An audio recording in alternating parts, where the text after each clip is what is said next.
Apostolicus 1370 presenta Amar al Amor, bajo la conducción de Isabel Castro, Verónica Soto, Meche Covarrubias y Salvador Jiménez Lozano. Iniciamos. Estimado auditorio del 1370 de la amplitud modulada, gracias. Muchas gracias por continuar aquí en Apostolicus, en esto que es Amar al Amor. Hoy tenemos, pues como un gran invitado, siempre lo he dicho, mi amigo, el señor Arturo Valderas, a quien le doy la más cordial bienvenida. Arturo, bienvenido. Muchas gracias, Salvador. Muchísimas gracias por la invitación y estamos aquí con muchísimo gusto. ¿Te parece bien si le pedimos al Espíritu Santo que nos ilumine? Ven, Espíritu Santo, llena los corazones de tus fieles, enciende en ellos el fuego de tu amor.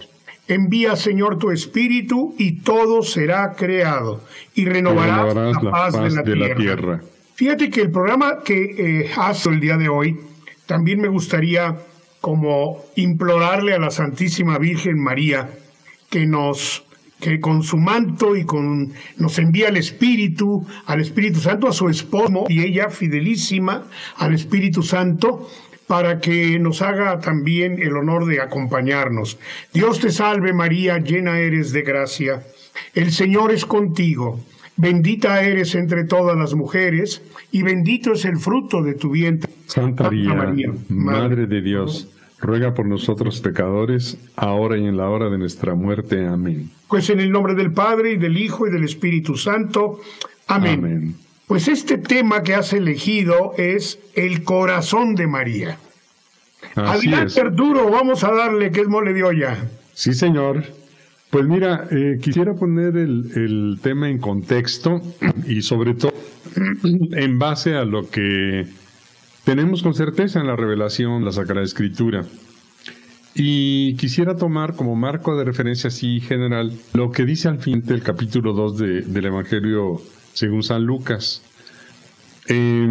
Recordamos que Jesús se queda en Jerusalén en una visita que la Sagrada Familia hace para la Pascua, y José y María no se dan cuenta de que Jesús se quedó después de la fiesta ahí, y ya hacen varios días de camino hacia Nazaret, pero resulta que se dan cuenta de que Jesús no está. Regresan y lo encuentran entre los doctores del templo, y todos admirados por las palabras que salían de su boca a esa edad. Tenía 12 años Jesús. Y viene este diálogo entre Jesús y sus papás, María, que estaban, decía María, muy angustiados. Primer punto de llegada. Se angustia. Es decir, la unión con Dios, la gracia, etcétera, jamás anula nuestra naturaleza. Y María tiene naturaleza humana, igual que José e igual que Jesús, en el cual se unen por la unión hipostática la naturaleza humana y divina, ¿no? Pero tiene naturaleza humana, entonces siente la angustia. ¿No? Es decir, la fe no elimina emociones. Y lo vamos a ver después en Jesús, en el Evangelio.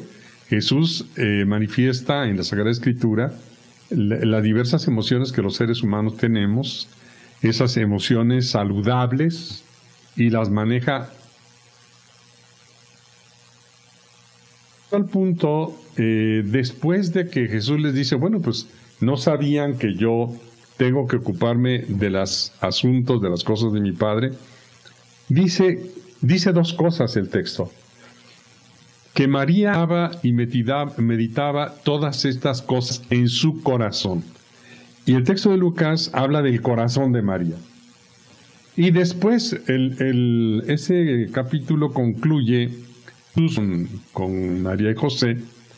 Dice, y crecía en edad, sabiduría y gracia. Es decir, Jesús, dado que también vive la naturaleza humana, está sujeto a las leyes del crecimiento humano, entre ellas el aprendizaje.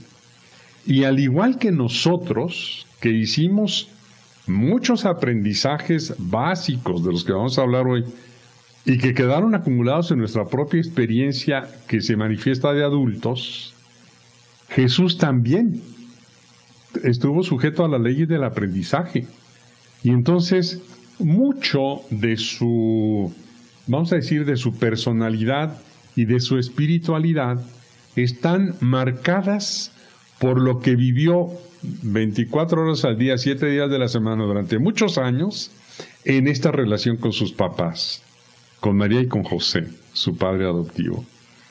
Y diría que cuando nosotros hablamos del corazón de Jesús, podemos estar de alguna manera viendo cómo se moldeó en la naturaleza humana de Jesús su corazón, pues a partir de los corazones de José y de María. Y aquí expresamente dice el texto que María hacía algo y se guardaba todas estas cosas en su corazón.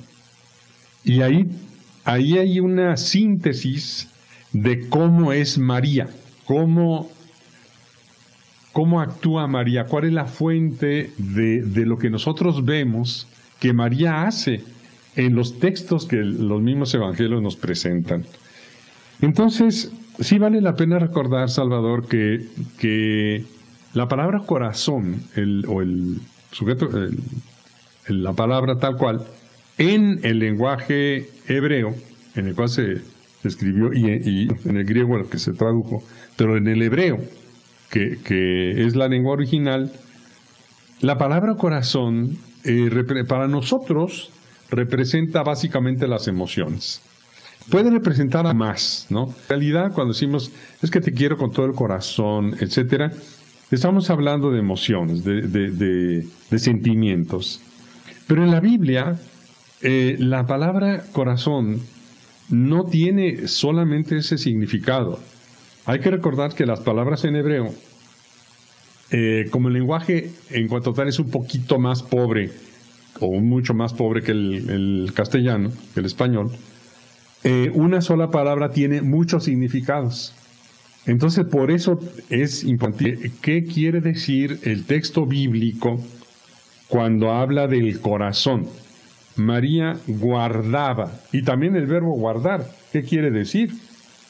Entonces, la conclusión sería que en la Biblia, en el corazón está en la sede, o ahí radica la vida psíquica, la vida intelectual, la vida moral y la vida espiritual de un ser humano.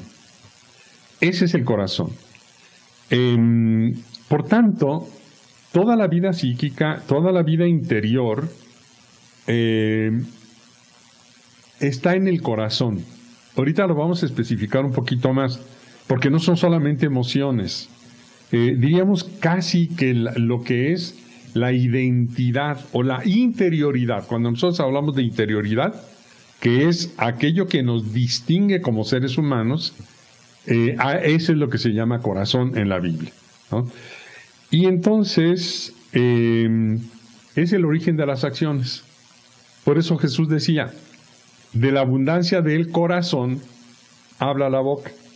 Es decir, de todo esto que sucede, que vamos a especificar hoy de manera muy breve, porque es muy extenso, de esto que vamos a especificar, de la vida psíquica, la vida afectiva, la vida emocional, la vida sobrenatural, la vida moral, la vida religiosa, de todo eso, de cómo opera todo esto en nuestro interior, salen nuestras palabras. Lo que decimos viene de ahí.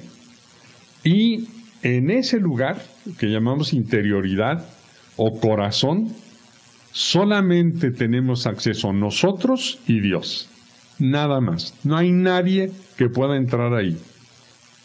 Yo a los demás les puedo decir qué hay en mi interioridad.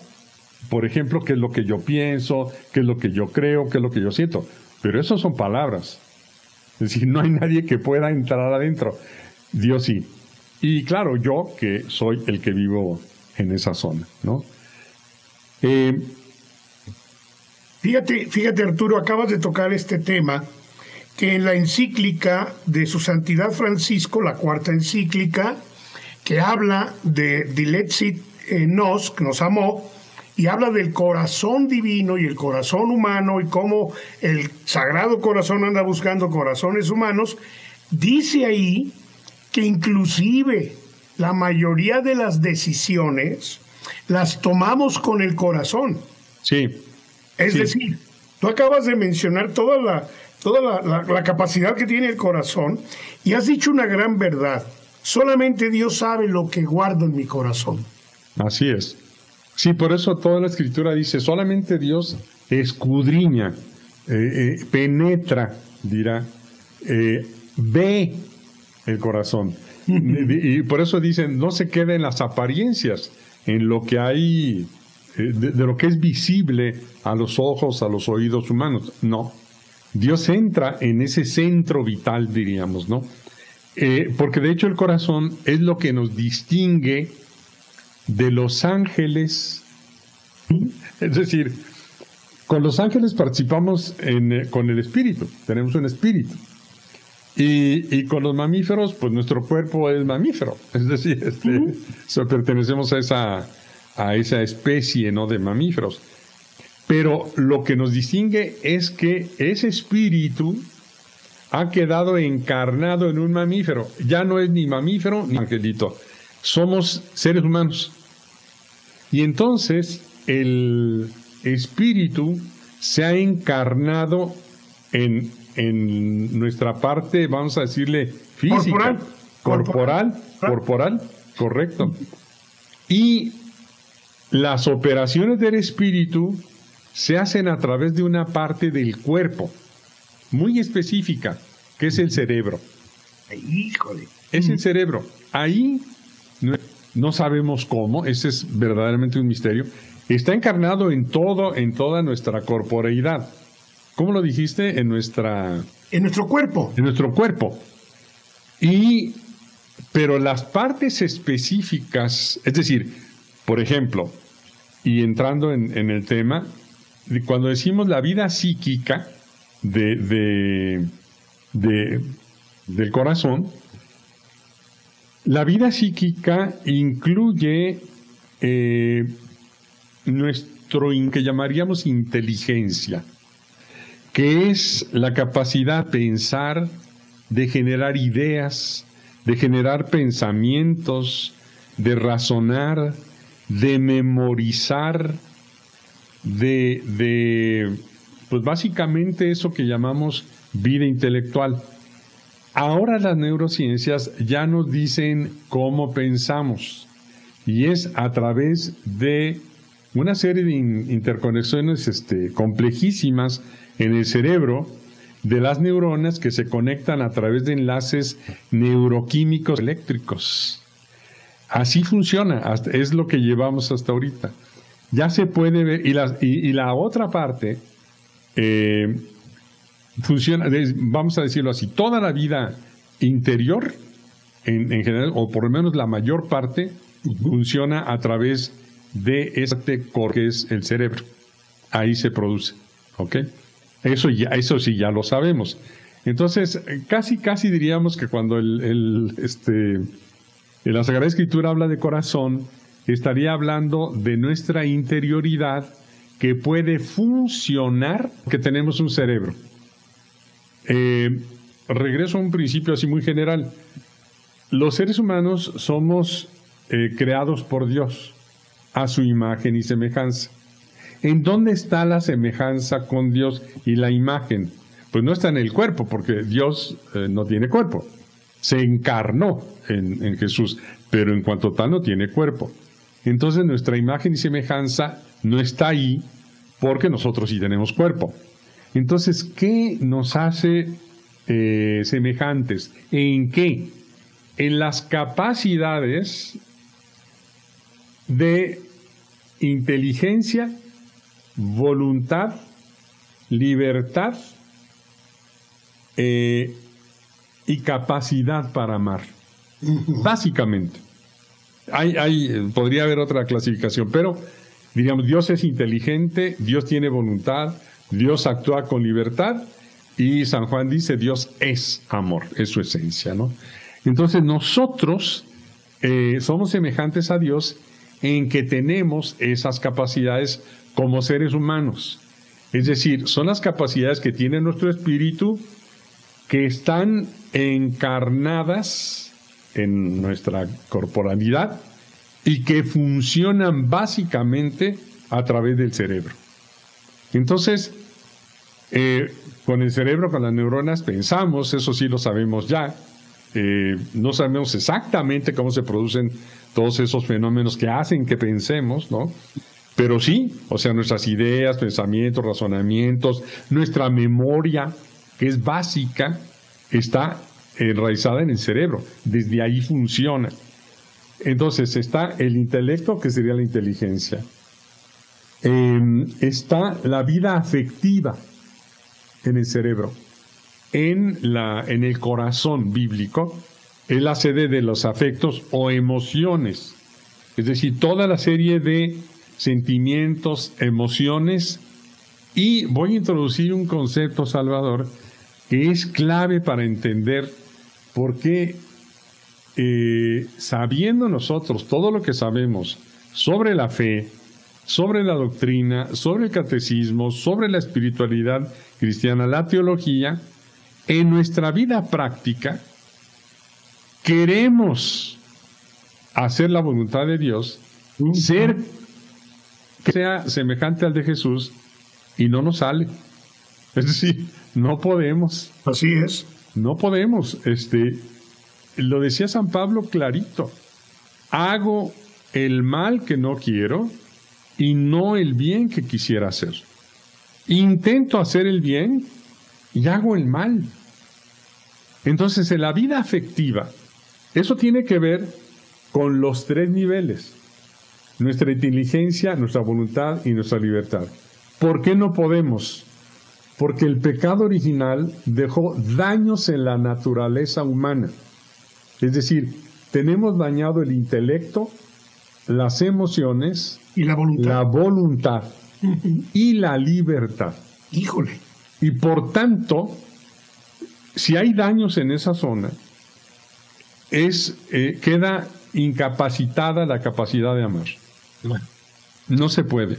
Por eso no podemos a veces conservar, como la Virgen María, dos grandes cualidades de ella: lo que ella almacenaba en su corazón y hacer la voluntad de Dios.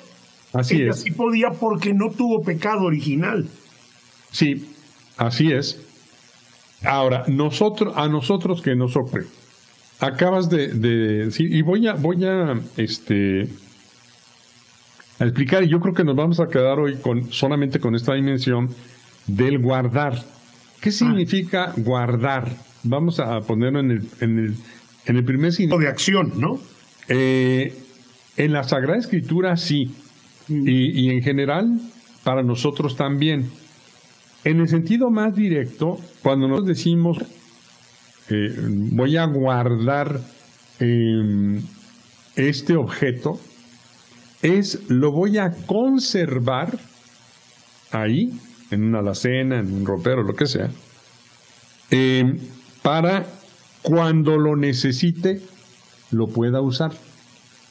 Yo guardo mi ropa y uso mi traje, ¿ok? ¿Cómo guardamos nosotros en nuestra vida psíquica? A través de la memoria. A través de la memoria, nuestra capacidad de memorizar.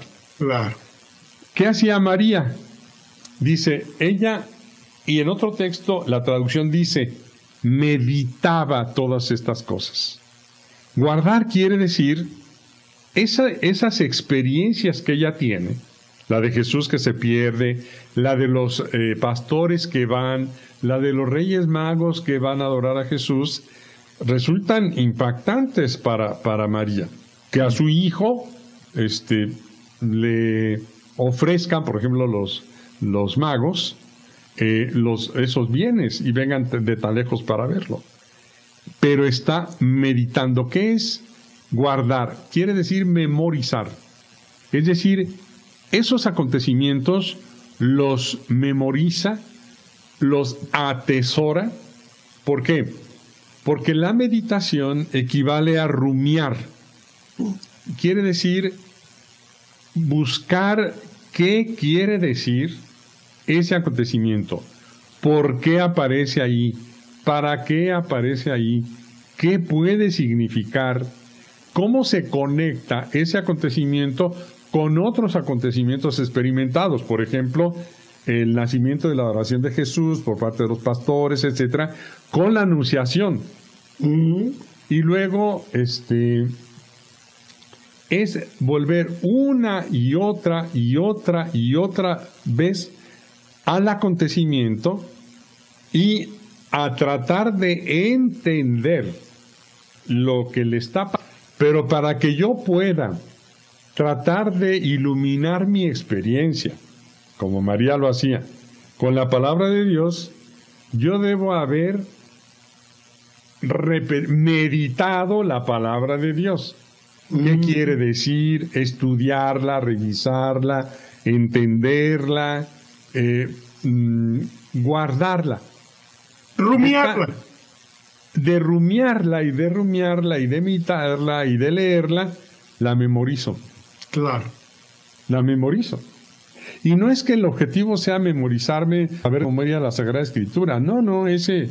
El objetivo, y voy a poner el ejemplo de cómo esta facultad del corazón, que es guardar la palabra de Dios, para usarla en el momento en el que yo la necesito, lo hizo Jesús. Y lo vemos, está descrito completito el acontecimiento. Y no solamente una, 3 veces. ¿En qué momento? Jesús, por supuesto, y vuelvo otra vez al tema, Jesús debió haber visto a María muchas veces saliendo de madrugada, cuando todavía estaba muy oscuro, para hacer oración. Para orar, para meditar, para entender cada vez más el significado de todas las experiencias que estaba teniendo en su vida. Entonces, Jesús debió haber hecho eso. Jesús entró a la escuela bíblica como cualquier niño judío, y ellos sí, por ejemplo, los 150 salmos se los tenían que aprender de memoria, los 150. Porque inclusive dice, él crecía en sabiduría, ¿no? Claro, por eso decía, el texto de Lucas implica que Jesús está sujeto a las leyes del aprendizaje, claro, a las leyes del crecimiento humano. Claro. Él tuvo que aprender la Sagrada Escritura, él tuvo que memorizar, tuvo que entrenar su cerebro. Es decir, el alma de Jesús estaba encarnada en su cuerpo y funcionaba a través de su cerebro. Pues, ¿qué usaba Jesús para memorizar la Sagrada Escritura? Sus neuronas, porque tenía neuronas, tenía cerebro, y es el medio a través del cual estas 4 facultades del alma las podemos poner en práctica. Pues no las ponemos en práctica en el aire, ¿no? Entonces, ¿en qué vemos que Jesús debió haber asumido, asimilado el corazón de María? Si lo ha de ver, el corazón de María, el modo de ser de María, debió haber ido impactando y moldeando desde ese aprendizaje humano la personalidad de Jesús y los hábitos de Jesús.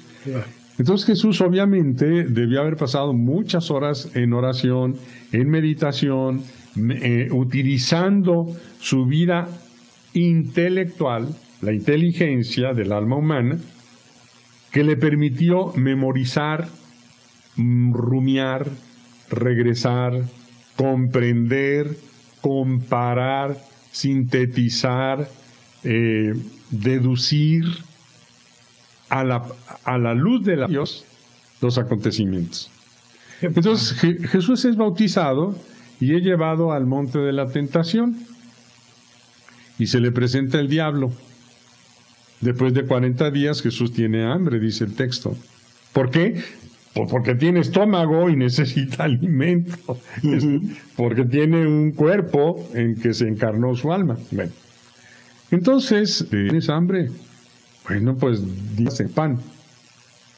viene la tentación de utilizar el poder Dios y como Mesías ungido para su propio servicio, no para lo que es la salvación del género humano.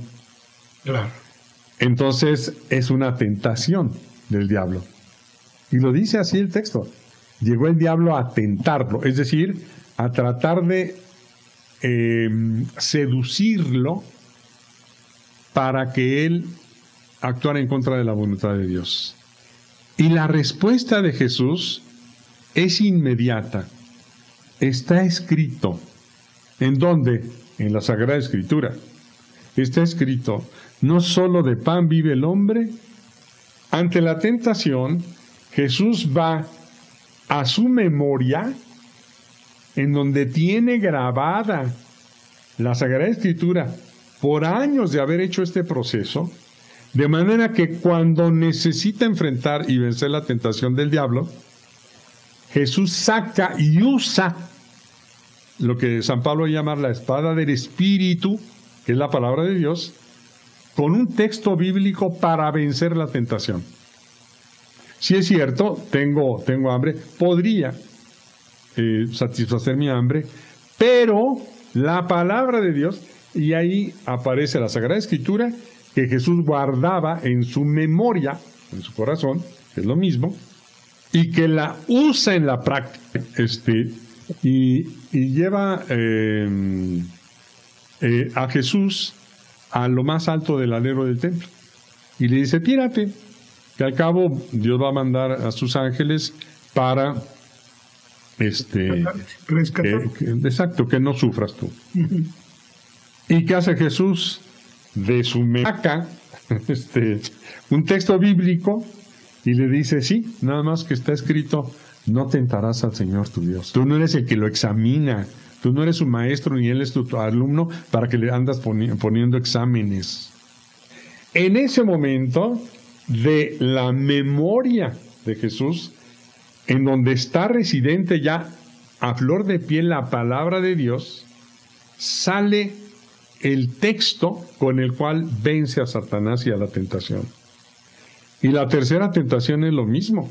Te presenta toda la riqueza, todo esto te voy a dar si te postras y me adoras.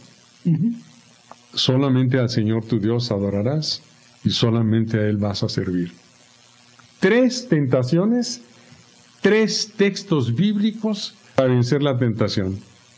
Cuando nosotros tenemos tentaciones, ¿qué sale de nuestro cerebro? Pues ahorita lo vamos a decir. Ahorita, después del corte, vamos a unos mensajes y regresamos con ustedes. No nos cambien. Continuamos con Amar al Amor. Domingo 16 de marzo, en Jalisco en la Hora Nacional, Pérez y Periodismo. Era un mundo dominado por los hombres. Música en Ajijic. El entorno que se vive en el proyecto Superfraterno. María Izquierdo. Fue la primera pintora mexicana que expuso en el extranjero. Síguenos en Facebook, Jalisco en la Hora Nacional. Esto y más en Jalisco en la Hora Nacional. Jalisco en la Hora Nacional. 30 minutos dedicados a nuestro estado. Domingos, 10:30 de la noche, por esta emisora. Ejercicios espirituales de Cuaresma para el público en general. Caminemos juntos en la esperanza. Aquí en Apostólicos 1370, la radio diocesana de Guadalajara. Del lunes 24 al viernes 21 de 8 a 9 de la noche. Con Monseñor Héctor López Alvarado, obispo auxiliar de Guadalajara, para caminar juntos como peregrinos en la sinodalidad y en la esperanza. Busca la programación de ejercicios espirituales para niños, jóvenes, matrimonios, adultos mayores y público en general en www.apostolicus.com. Seguro miraste otra vez tu celular, porque miradas rápidas repites millones. Mejor repite: folio, hilo y denominación. ¿Qué te cuesta mirar mejor tus billetes? Cuando recibas un billete, mira bien 3 elementos de seguridad. Folios idénticos. Compara que sean los mismos números. Hilo dinámico. Observa el movimiento de las barras que se desplazan en sentidos opuestos. Denominación multicolor. El número cambia de color. Folio, hilo y denominación. Hay miradas que valen 1000. Banco de México. Apostolicus 1370 y Radiorama de Occidente en colaboración con la Arquidiócesis de Guadalajara. Regresamos con Amar al Amor. Regresamos con ustedes, gracias. Estamos platicando con Arturo Valderas. Él es un terapeuta de la sanación del niño interior, pero además es un exégeta porque estudió Biblia. Y fíjese cómo nos describe todo el evangelio de esto que estamos precisamente viviendo en la Cuaresma, lo que el Señor Jesucristo, pero el tema en realidad es el corazón de María, y nos va llevando él de esta manera para que sepamos que sí es cierto, en nuestro corazón guardamos muchas cosas que no todo el mundo sabe de nosotros. No, y fíjate, ahorita que lo comentas, muchos de nosotros guardamos ofensas que hemos recibido. Sí. Y las guardamos ahí en nuestra memoria por años. Y así como a Jesús, frente a la tentación, le brota la palabra de Dios para vencer la tentación, si nosotros guardamos las ofensas en nuestro corazón memoria, o en la parte de la memoria, que es el corazón, en el momento en que menos pensemos, eso que tenemos en memoria va a salir, va a manifestarse. Por eso dice Jesús, de lo que abunda el corazón, es desde lo que abunda en nuestra memoria, hablará la boca. Vamos a hablar y vamos a actuar. Entonces, pero nos habíamos quedado ¿por qué? ¿Por qué? ¿Por qué no lo logramos? Uh-huh. Bueno, porque hay otra parte del corazón que son las emociones. ¿Ok? Y las emociones se generan ahí, en el corazón.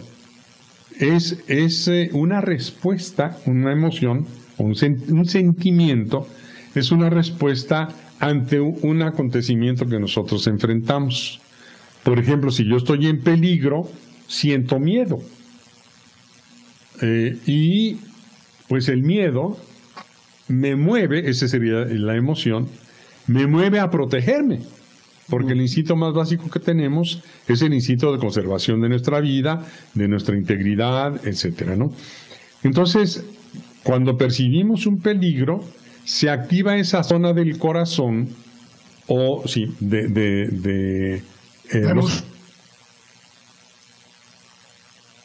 ahí puedo generar ira, por ejemplo.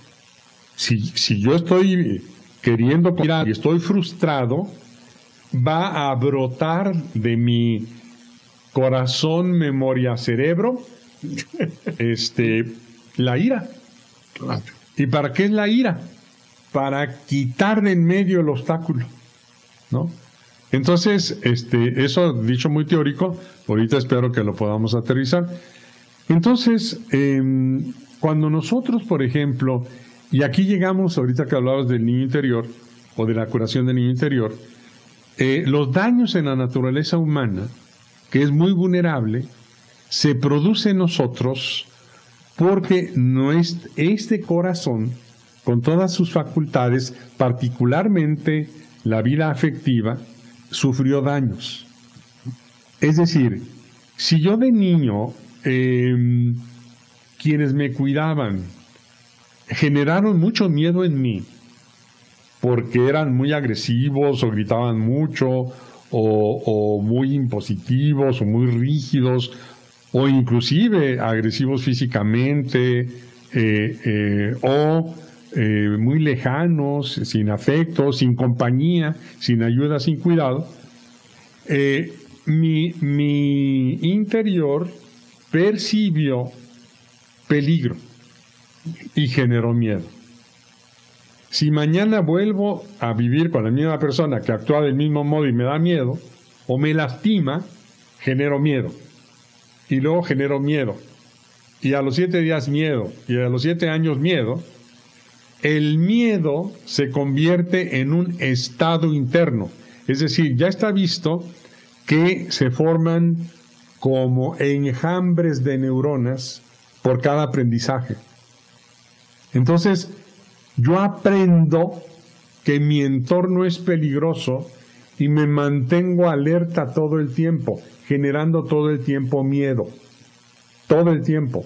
Entonces, cualquier cosita, aunque ya llegue yo a la edad adulta, aunque no sea peligrosa, si se parece un poquito o es semejante a algo que me lastimó en la infancia, se dispara, si mi cerebro está diseñado para defenderse y dispara el miedo para que yo intente defenderme. Claro.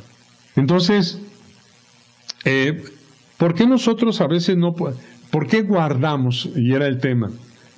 ¿Por qué no guardamos como Jesús, como María, la palabra de Dios? Bueno, primero porque no oramos muchas veces lo suficiente, porque no meditamos, porque no estudiamos la palabra de Dios, porque no la rumiamos, porque no hacemos este esfuerzo por entender todo lo que está ocurriendo en nuestra vida a la luz de la palabra de Dios.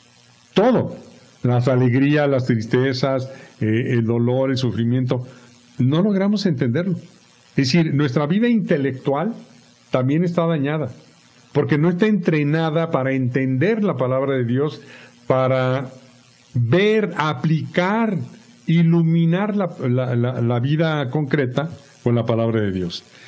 Y entonces, si desde mi infancia yo he acumulado experiencias de daño, experiencias que me dañan, si he acumulado emociones intensas, y esas emociones se van volviendo muy fuertes, lo que nosotros llamamos sentimientos o emociones, cuando tienen estas dos características, que son muy intensos o muy frecuentes, les llamamos pasiones.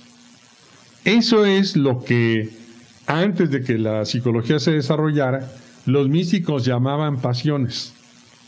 O decían apetitos desordenados. ¿Qué quiere decir?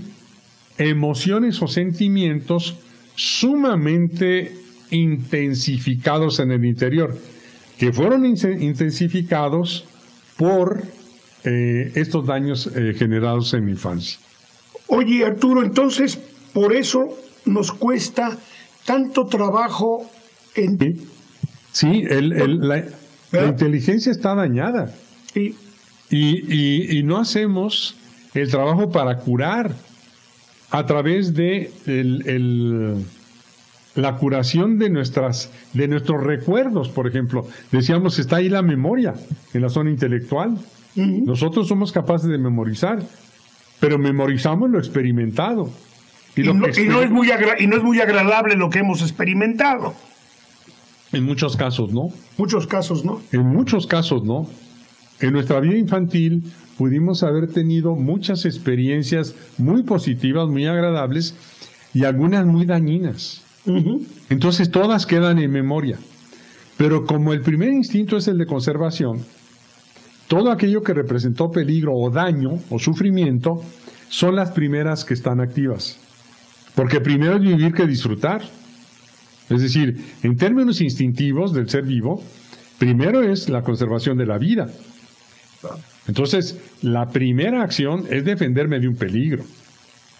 Si estamos aquí en la plática y vemos un alacrán o dos alacranes de esos duranguenses, ¿verdad? Súper venenosos y demás, se me acercan, yo no voy a atender el tema. Yo voy a decir, a ver, espérame tantito, y toda mi atención se va a mover hacia el peligro, porque mi instinto de conservación en automático me mueve. Claro. Ese instinto de conservación está sobreactivado en el niño interior herido. Uh-huh. Porque el niño interior herido percibe peligros donde los hay, o más bien, percibe como peligrosas cosas que le ocurrieron en la infancia, que ahora como adulto ya no serían peligrosas, porque ya creció, ya tiene más capacidades, pero como que no se ha dado cuenta de que ya creció, y porque es tan fuerte el aprendizaje que sigue funcionando como si no se pusieran los mecanismos de defensa, de autoprotección, ¿no? Por ejemplo, hay 4, lo digo muy rápido, que un niño tiene para enfrentar un peligro de daño. Si lo agreden, primero puede agredir. Si lo agreden, para que no lo agredan, obedecer. Quiera o no quiera, esté bien o mal, obedece. Y si ve que no lo agreden obedeciendo, va a obedecer, y va a llegar a los 50 años, obedecer, aunque no quiera, o aunque las órdenes sean negativas. Ay, joder. Tercero, complacer. Si el niño que es agredido y lastimado y sufre, intenta defenderse y busca agradar, es decir, hacer cosas que le gusten o le hagan que le caiga bien al agresor, y si sí le cae bien y no lo agrede, va a estar tratando de agradar y agradar y agradar y agradar. Ese cúmulo de neuronas, ese es el aprendizaje. La memoria ahí queda. Viene una agresión, tengo que complacer, o tengo que obedecer, o tengo que agredir, o la cuarta, evadir. Me voy, guardo silencio, le hago al oxiso, es decir, nado de muertito, no me involucro, me zafo de todo, no decido, o me voy definitivamente, porque no puedo enfrentar el peligro, por tanto me alejo del peligro, ¿no?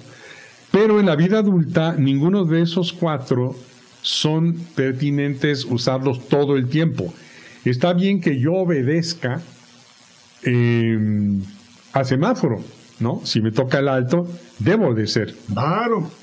Pero si el marido, y me tocó un caso trágico, está golpeando salvajemente a mi hijo de 6 años, y yo soy la esposa, mi deber es protegerlo. Pero si el marido ordena, no te metas porque si no a ti también te pego, si ella es muy obediente, pues que sí le siga atizando al hijo. O si tiene mucho miedo de que le peguen, no se va a meter. Claro. Entonces, la autoprotección del instinto de conservación va a ser más fuerte porque tiene muchos daños. No desarrolló una facultad necesaria para el ser humano que se llama valentía. La valentía. Jesús dijo, el reino de los cielos es de los valientes, y solo los valientes lo arrebatan. Y un interior herido, un adulto con el niño interior herido, no puede. Esa madre la recibí en consulta y vino a verme porque a los 18, 19 años se soltó a golpes con su hijo y me relató el caso, y ahorita lo podría presentar. Pero a los 19 años todavía golpeaba al hijo. ¡Qué barbaridad! Y no se metía porque le daba miedo. Pasión, miedo, súper intensificado. Pues tenemos que hacer una pausa, Arturo.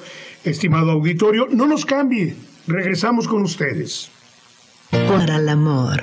De Diputados, reformamos la Constitución en materia de igualdad sustantiva. Con ello se garantizará el derecho de las mujeres a una vida libre de violencia, igualdad salarial entre hombres y mujeres y la paridad de género en la vida laboral del país. También establece la obligación en las instituciones de seguridad pública para que se rijan por el principio de perspectiva de género en la investigación de delitos. Cámara de Diputados, 66ª Legislatura, Soberanía y Justicia Social.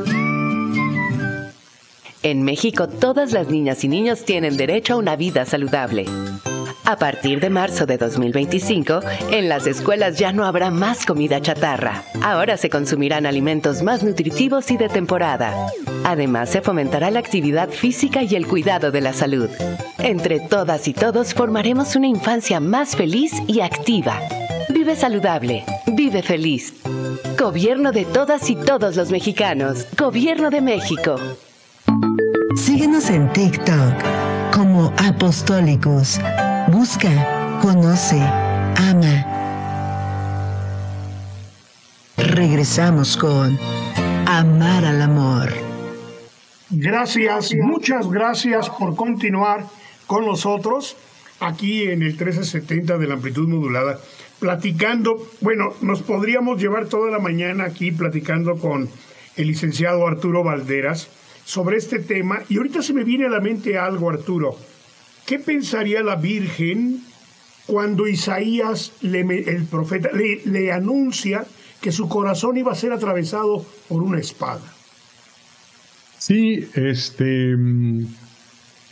debió haber sido igual de impactante que la Anunciación, por ejemplo. Claro. ¿No?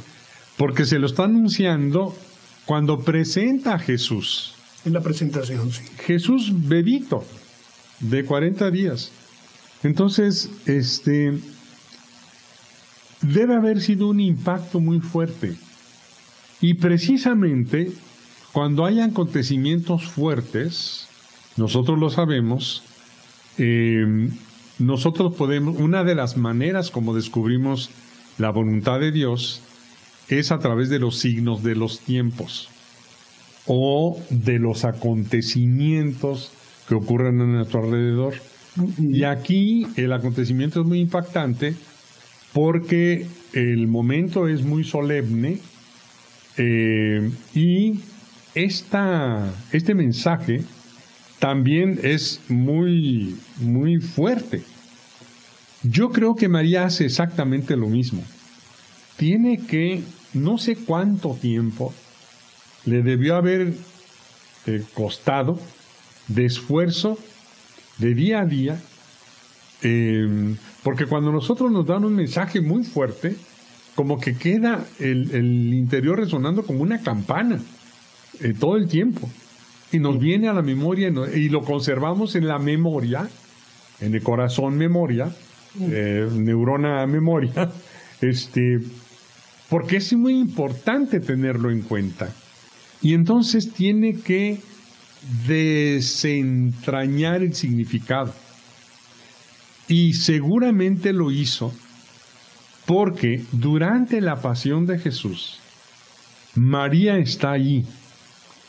Y no vemos en ningún momento, no se describe en la Sagrada Escritura, ningún desajuste emocional en María. Debe haber sufrido muchísimo, enormemente, un dolor indecible, realmente. Pero ese dolor no la desajusta emocionalmente. Si ella hubiera conservado, o si tuviera, que no tuvo, dañado su corazón en la parte emotiva, y la ira se hubiera convertido en una pasión violenta,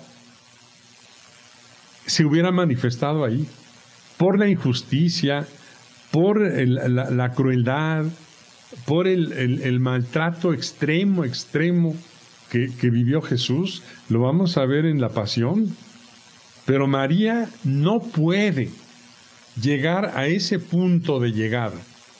No puede vivir ese punto de llegada, que es la pasión y muerte de Jesús, con esa entereza ante su dolor, porque tiene un corazón que siente.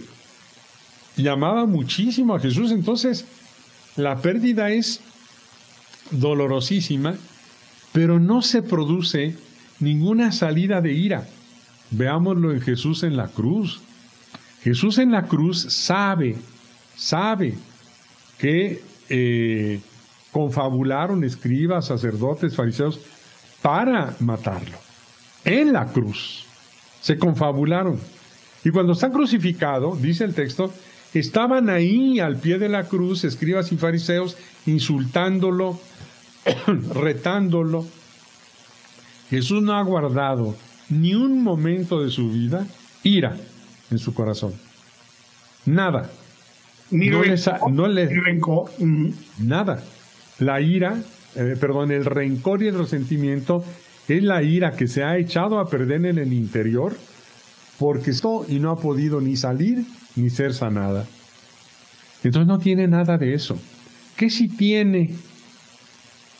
Su corazón está lleno de misericordia, de comprensión, de tolerancia, en medio de un dolor absolutamente espantoso e inconcebible para nosotros es lo que sale del corazón de Jesús, es la comprensión y la petición para que el Padre los perdone. Sí, eso sale. ¿Por qué a nosotros no nos sale?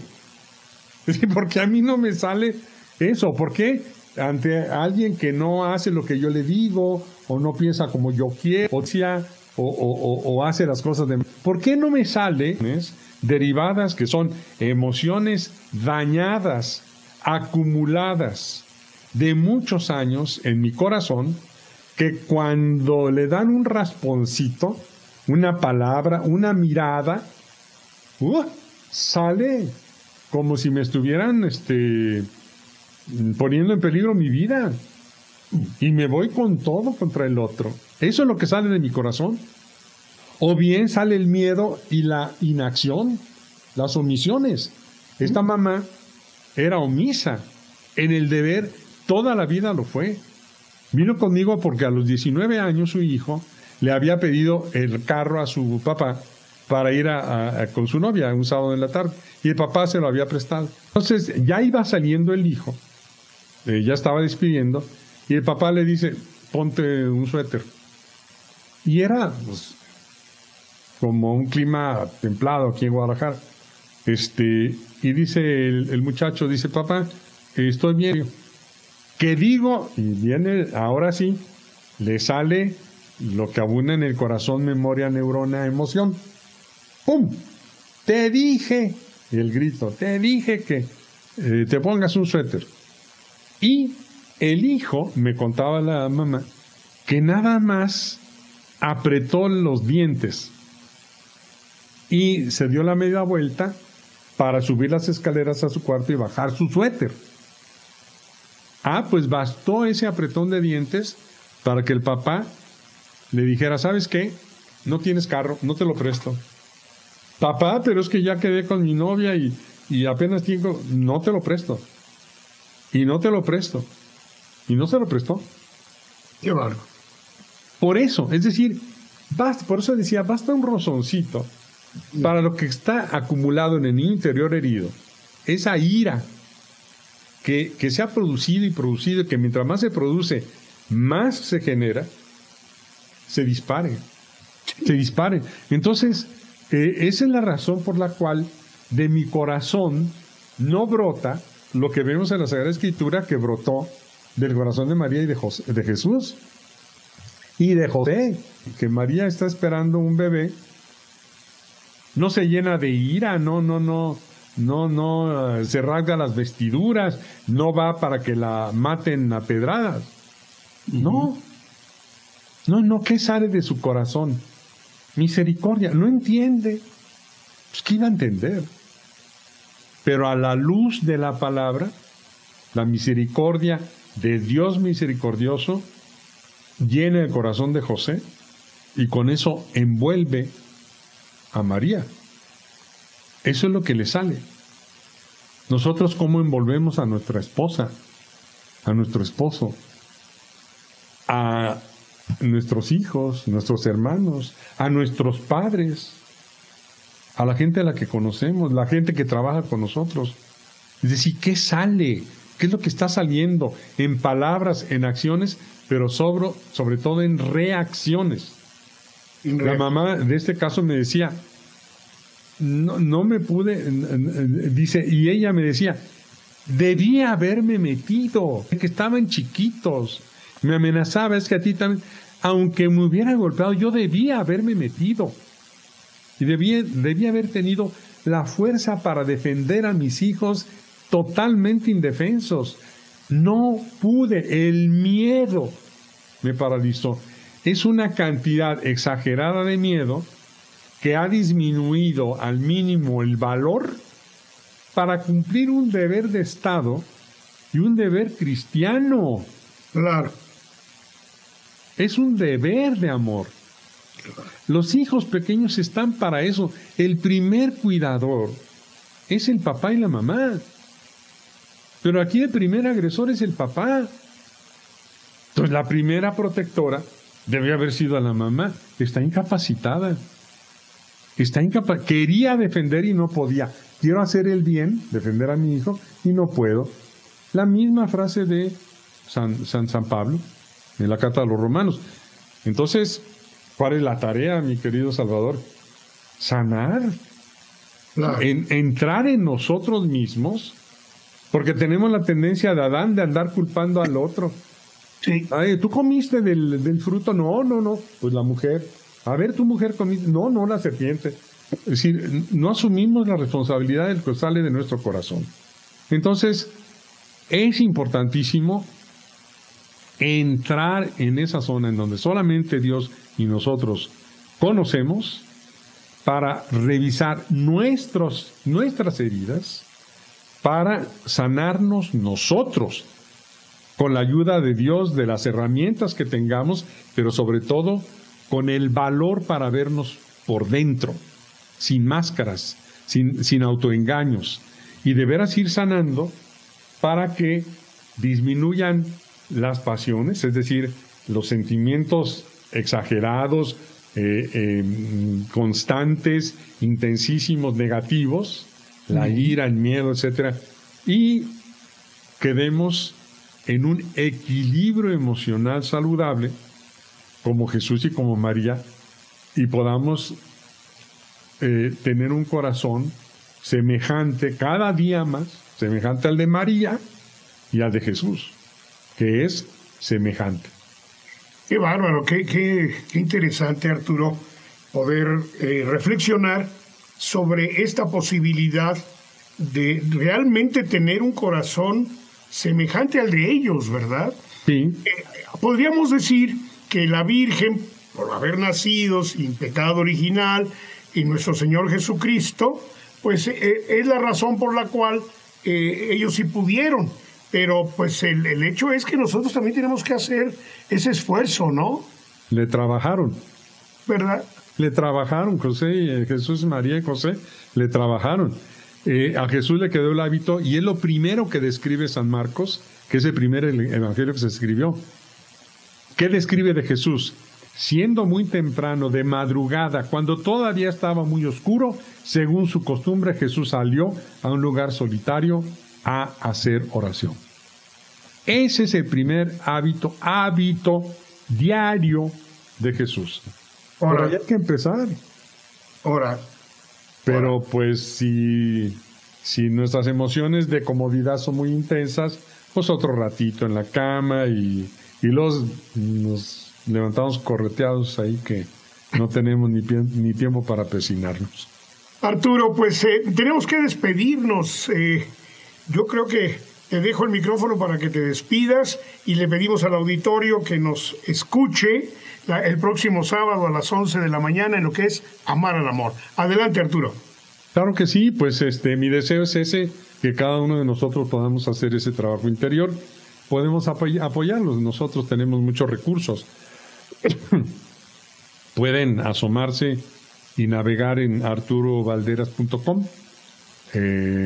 Ahí tenemos muchos recursos que les pueden ayudar en esta tarea interior para que nuestro corazón, como es lo que deseamos, sea semejante al de Jesús y también al de María.